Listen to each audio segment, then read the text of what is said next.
Hello மக்களே, வாங்க இன்றைக்கி பானிபூரி எப்படி செய்யுதுன்னு பார்க்கலாம். ஃபஸ்ட்டு குக்கரில் ஒரு செம்பு தண்ணி, மசாலாவுக்கு தேவையான உருளைக்கிழங்கு போட்டுக்கலாம். இப்போ இதை மூடி வச்சிடலாம். ஒரு விசில் விட்டு எடுத்து அது தோல் நீக்கிட்டு நல்லா மசிச்சு சாட் மசாலா ஆட் பண்ணிக்கலாம். லைட்டாக உப்பு ஆட் பண்ணிக்கலாம். அடுத்த ரசத்துக்கு தேவையான புதினா அதில் தண்ணி ஊற்றி மஞ்சத்தூள் லைட்டாக போட்டு நல்லா கழுவி எடுத்துக்கலாம்.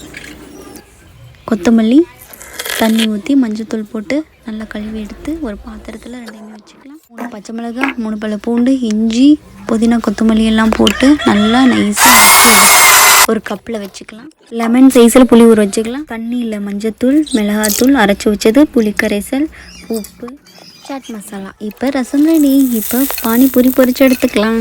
பால் மாதிரி வந்திருக்கு பாருங்கள். இப்போ நம்ம இந்த மாதிரி உடச்சி விட்டு மசாலாவை உள்ளே வச்சு ரசம் கொஞ்சம் ஊற்றி சாப்பிட்டா டேஸ்ட்டாக இருக்கும்.